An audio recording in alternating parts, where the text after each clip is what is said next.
Hi friends, வணக்கம். Welcome back to my channel. இன்றைக்கி நான் ஷேர் பண்ணியிருக்க வீடியோவில் நம்ம கிச்சனில் வந்து ரெகுலராக செய்யக்கூடிய வேலைகளில் இருக்கிற ஒரு சில டென்ஷன்களை குறைச்சி எப்படி நம்ம ஈஸியாக வந்து அதை பண்ணலாம் அப்படிங்கிறத ஷேர் பண்ணியிருக்கேன். ஸோ ஃபஸ்ட்டு டிப்பு பார்த்திங்க அப்படின்னா, கிச்சனில் வந்து பால் பொங்கி ஊற்றுறது தான். ஸோ அந்த மாதிரி பொங்கி ஊற்றாமல் இருக்கிறதுக்கு நம்ம என்ன பண்ணலான்னா, இந்த மாதிரி கிளிப்பு வந்து எடுத்துக்கோங்க.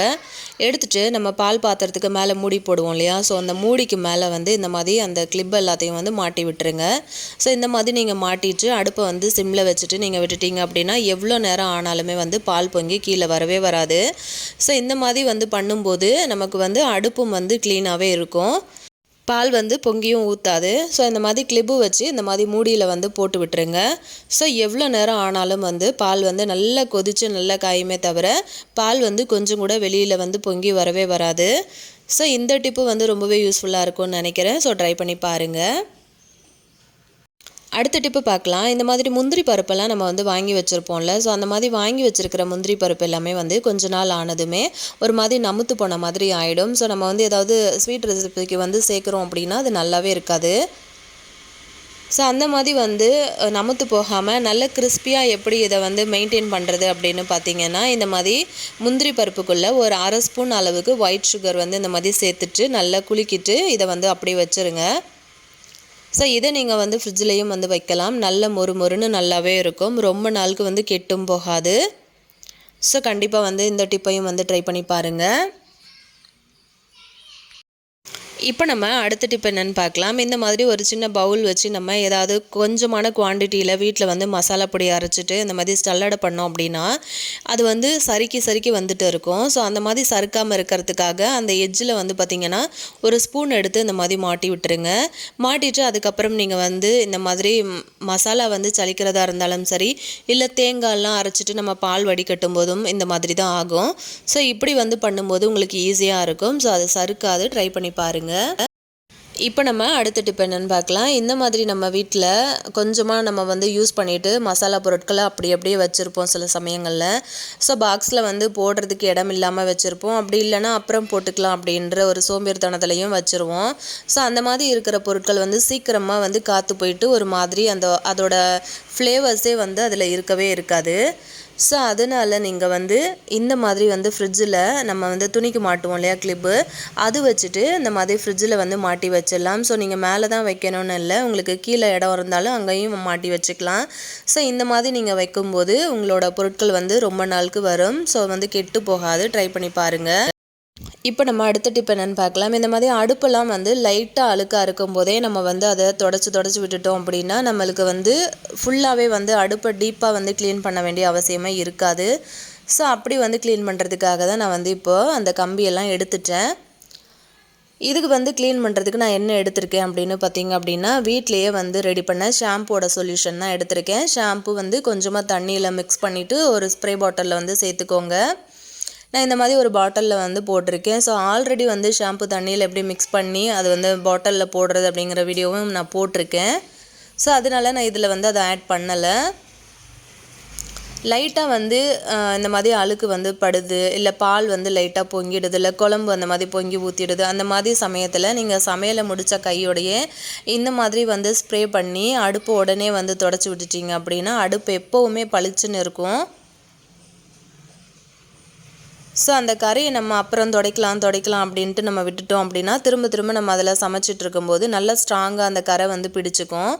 அடுத்து நம்ம அதை க்ளீன் பண்ணும்போது ரொம்ப கஷ்டப்பட்டு தேய்க்கிற மாதிரி இருக்கும். ஸோ அந்த மாதிரியெல்லாம் ஆகாமல் அவாய்ட் பண்ணுறதுக்காக நீங்கள் வந்து லைட்டாக வந்து கரை பிடிக்கும் போதே இந்த மாதிரி நீங்கள் க்ளீன் பண்ணி எடுத்துடலாம். ஸோ இந்த மாதிரி நீங்கள் தொடச்சி விடும்போது அடுப்பும் வந்து பார்க்க நல்லா பளிச்சுன்னு இருக்கும். நான் வந்து இந்த மாதிரி கிச்சன் டவல் யூஸ் பண்ணி தான் துடைக்கிறேன். ஃபஸ்ட்டு இந்த மாதிரி தேய்ச்சி விட்டதுக்கு பிறகு ஒரு ட்ரை கிளாத் வச்சு தொடச்சிட்டு அப்புறமா அந்த துணியை வந்து ஈரம் பண்ணிவிட்டு அதுக்கப்புறம் 2 தடவை இந்த மாதிரி தொடச்சி எடுத்துருங்க. ஸோ அடுப்பு வந்து டோட்டலாக வந்து பளிச்சுன்னு ஆயிரும். ஸோ நம்ம வந்து அடுப்பு க்ளீன் பண்ணுறதுக்கு கஷ்டப்பட தேவையில்லை. எப்போவுமே நான் வந்து அடுப்பு க்ளீன் பண்ணுறதுக்கு இந்த மாதிரி ஷாம்பு தண்ணி கலந்து வச்சுருக்கிற சொல்யூஷன் தான் வந்து யூஸ் பண்ணுவேன். ட்ரை பண்ணி பாருங்கள். இப்போ நம்ம அடுத்த டிப் என்னென்னு பார்க்கலாம். இந்த மாதிரி இடிகள் வந்து நான் வாங்கிட்டு வந்திருந்தேன் அப்படின்னு சொன்னேன் இல்லையா, ஸோ அந்த இடிகள் வந்து நம்ம எப்படி சீசனிங் பண்ணுறது அப்படிங்கிறது தான் பார்க்க போகிறோம். ஸோ இந்த மாதிரி இடிகள் வந்து நம்ம வாங்கி வச்சுக்கிட்டோம் அப்படின்னா அவசரத்துக்கு ஒரு கரண்ட் இல்லை அப்படின்னா ஒரு மிளகு சீரகம் இடிக்கிறதுக்கு, ஏதாவது ஒரு இஞ்சி பூண்டு நசுக்கிறதுக்கெல்லாம் நமக்கு இது ரொம்பவே வந்து யூஸ்ஃபுல்லாக இருக்கும் கிச்சனில். ஸோ நான் வந்து ரொம்ப நாள் வாங்கணும்னு நினச்சிட்டு இருந்தேன், ஆனால் இப்போ தான் வந்து வாங்கினேன். ஸோ அது வந்து எப்படி சீசனிங் பண்ணுறதுன்னு பார்க்கலாம். ஃபஸ்ட்டு வந்து வாங்கிட்டு வந்தது உடனே வந்து நல்லா வாஷ் பண்ணி எடுத்துட்டேன். சோப்பெல்லாம் எதுவும் போடலை. வாஷ் பண்ணி எடுத்து துடைச்சதுக்கு அப்புறமா இந்த மாதிரி 1 ஸ்பூன் அளவுக்கு சர்க்கரை வந்து போட்டிருக்கேன், ஒயிட் சுகர் போட்டுட்டு நல்லா இதை வந்து நீங்கள் அதை நல்லா நசுக்குனீங்க அப்படின்னா நல்லா அந்த மாதிரி பவுடர் ஆகும். ஸோ அதுக்கப்புறமா நம்ம இதை வந்து தனியாக எடுத்து கொட்டிடலாம். அதுக்கப்புறமா ஒரு 1/2 ஸ்பூன் அளவுக்கு அரிசி வந்து சேர்த்துக்கலாம். இந்த அரிசியையும் வந்து நல்ல கொரப்பாக வர்ற வரைக்கும் நல்லா அந்த மாதிரி இடிச்சிட்டே இருங்க. இப்போ பாருங்கள் அரிசி எந்த அளவுக்கு உடஞ்சி வந்திருக்குன்ட்டு. ஸோ அதையும் நம்ம எடுத்துடலாம். இப்போ கொஞ்சமாக வந்து நம்ம உப்பு சேர்க்கலாம். இதெல்லாம் நம்ம எதுக்கு பண்ணுறோம் அப்படின்னா நம்மளோட இடிகள் உள்ளே இருக்கிற பகுதி வந்து பார்த்திங்க அப்படின்னா நல்ல ஒரு ஷைனிங் கொடுக்கும். அதோட அதில் குட்டி குட்டியாக இருக்கிற கல் எல்லாமே வந்து வந்துடும். ஸோ இப்போ நான் வந்து வாஷ் பண்ணி எடுத்துகிட்டு வந்துட்டேன். இப்போ வந்து கொஞ்சமாக பூண்டு வந்து சேர்த்துருக்கேன். ஸோ பூண்டு வந்து சேர்த்துட்டு நல்லா அந்த மாதிரி நசுக்கி விட்டுடலாம்.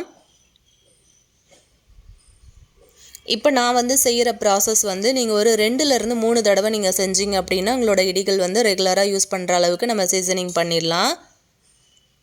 பூண்டு வந்து நல்லா ஒன்றும் பாதியமாக இந்த மாதிரி நசுங்கினதுக்கப்புறமா நான் வந்து சீரகம் சேர்த்துருக்கேன். ஏன் அந்த மாதிரி செய்கிறோம் அப்படின்னா நல்ல ஒரு ஃப்ளேவர் கொடுக்கும் அந்த கல், அதுக்காக. ஸோ சீரகம் சேர்த்துட்டு ஒரு சின்ன துண்டு மிளகா வந்து வச்சுருக்கேன். ஸோ நம்ம ரசத்துக்கு இடிக்கிற மாதிரி நான் இப்போ இதில் பண்ணிகிட்ருக்கேன். கொஞ்சமாக வந்து தண்ணி சேர்த்துட்டு இந்த மாதிரி நம்ம நசுக்கிடலாம். இப்போ வந்து மிளகு தூள் வந்து சேர்த்துருக்கேன். ஸோ மிளகு பவுடர் தான் இருந்துச்சு, அதனால் சேர்த்துருக்கேன். மிளகு இருந்ததுன்னா சேர்த்துக்கோங்க. இப்போ பாருங்கள் நல்லா அந்த மாதிரி அரைஞ்சி வந்திருக்கு. இந்த கல்லெல்லாம் எதுவும் வரல, கலரும் வந்து சேஞ்ச் ஆகலை. ஸோ இது வந்து நம்ம தனியாக எடுத்து வச்சுட்டு நம்ம இதை வந்து நல்லா வாஷ் பண்ணி எடுத்துகிட்டு வந்துடலாம். இந்த ப்ராசஸை வந்து ஒரு 2-3 தடவை செய்யுங்க. உங்களோட ரெகுலர் யூஸுக்கு வந்து இது சூப்பராக ரெடி ஆயிரும். இப்போ பாருங்கள் நம்ம இவ்வளோ நேரம் பண்ணினதில் இந்த சைடில் இருக்கிற பகுதியெல்லாம் நல்லா ஷைனிங் ஆகிடுச்சு. ஸோ கல் எதுவுமே வந்து வரலை. ஸோ கண்டிப்பாக ட்ரை பண்ணி பாருங்கள். இப்போ நம்ம அடுத்த டிப் என்னென்னு பார்க்கலாம். இந்த மாதிரி வந்து ஜாம் பாட்டில் நம்ம நிறைய பேர் வந்து வாங்கி யூஸ் பண்ணுவோம். அதுவும் குழந்தைங்க இருக்கிற வீட்டில் அடிக்கடி வாங்குறதுனால 4-5ன்னு அது சேர்ந்துட்டே இருக்கும். அது வந்து பார்க்குறதுக்கு அழகாக கிளாஸில் இருக்கிறதுனால நமக்கு வந்து அதை மசாலா பொருட்கள் வந்து போட்டு யூஸ் பண்ணுவோம். ஆனால் பாட்டில் நல்லாயிருக்கும், மூடி வந்து சீக்கிரத்தில் வந்து கலர் எல்லாம் போயிட்டு ஒரு மாதிரி அசிங்கமாக துருப்பிடிக்க ஆரம்பிச்சிரும். ஸோ அந்த மாதிரி ஆகிற மூடியெல்லாம் வந்து நம்ம இந்த மாதிரி வீட்டில் பெயிண்ட் வந்து யூஸ் பண்ணி அதுக்கு வந்து பெயிண்ட் பண்ணிட்டோம் அப்படின்னா நம்மளோட பாட்டில்ஸ் வந்து பார்க்குறதுக்கு அழகாக இருக்கும். நீங்கள் இப்போ ஒரு 5 செட்டு வச்சுருக்கீங்க அப்படின்னா 5 செட்டுக்குமே இந்த மாதிரி ஒரு கலர் வந்து கோட்டிங் கொடுத்துட்டிங்க அப்படின்னா பார்க்குறதுக்கு ரொம்ப சூப்பராக இருக்கும். நீங்கள் வந்து ரொம்ப காஸ்ட்லியாக வாங்கின பாட்டில்ஸ் மாதிரி உங்களுக்கு தெரியும். நான் உள்ளே வந்து கொடுக்கல, வெளியில் மட்டும் கலர் பண்ணியிருக்கேன். ஸோ அந்த அடுப்பு கம்பியும் வந்து இந்த மாதிரி ஒரு கருப்பு கலர் பெயிண்ட் வந்து வச்சு யூஸ் பண்ணி அதுவும் பண்ணியிருக்கேன். ஸோ ஆல்ரெடி அந்த வீடியோவும் நம்ம சேனலில் இருக்குது, கண்டிப்பாக செக் பண்ணி பாருங்கள். இப்போ நம்ம அடுத்த டிப் என்னென்னு பார்க்கலாம். இந்த மாதிரி வந்து பேகு நம்ம வீட்டில் நிறைய வந்து வச்சுருப்போம். ஸோ அது வந்து அப்படியே நம்ம மடித்து வச்சா கூட அது வந்து கொசன்னு ஒரு மாதிரி பார்க்கறதுக்கு நல்லா இருக்காது, இடத்த வந்து அடைச்சிட்டு இருக்க மாதிரி இருக்கும். ஸோ அது வந்து எப்படி நீட்டாக நம்ம இடமும் வந்து சேவ் பண்ணுற மாதிரி மடிக்கலான்னு பார்த்தீங்கன்னா இந்த மாதிரி ஷேப்பில் வந்து மடிச்சுக்கோங்க. மடிச்சுட்டு அதை திருப்பி இந்த மாதிரி மடிச்சுக்கோங்க. அதுக்கப்புறம் இதை திருப்பிட்டு இந்த மாதிரி ஒரு ஷேப்பில் மடிச்சுக்கோங்க. மடிச்சுட்டு இந்த கைப்பிடி இருக்கு இல்லையா, அந்த கைப்பிடியை வந்து உள்பக்கமாக எடுத்து இப்படி நுழைச்சி விட்டுருங்க. ஸோ இந்த மாதிரி எவ்வளோ கவர்ஸ் இருந்தாலும் நீங்கள் செஞ்சுட்டு ஒரு பாக்ஸில் வந்து போட்டு வச்சுட்டிங்கன்னா இடம் வந்து ரொம்பவே சேவ் ஆகும். உங்களுக்கு வந்து இடத்த அடைச்சிட்டு இருக்க மாதிரி இருக்காது. நம்ம வந்து தேவைக்கு எடுத்து யூஸ் பண்ணுறதுக்கு ரொம்பவே ஈஸியாகவும் இருக்கும். ஸோ இன்றைக்கி நான் ஷேர் பண்ண எல்லா டிப்ஸுமே உங்களுக்கு ரொம்ப யூஸ்ஃபுல்லாக இருந்திருக்கும்னு நினைக்கிறேன். ஸோ யூஸ்ஃபுல்லாக இருந்துச்சு அப்படின்னு நினச்சிங்கன்னா கண்டிப்பாக வந்து கமெண்ட் செக்ஷனில் சொல்லுங்கள். உங்கள் ஃப்ரெண்ட்ஸ் அண்ட் ஃபேமிலி மெம்பர்ஸ்க்கும் இந்த வீடியோ வந்து ஷேர் பண்ணி கொடுங்க. இதே மாதிரி ஒரு நல்ல பதிவில் நான் உங்களை திரும்பவும் சந்திக்கிறேன் ஃப்ரெண்ட்ஸ். தேங்க்யூ.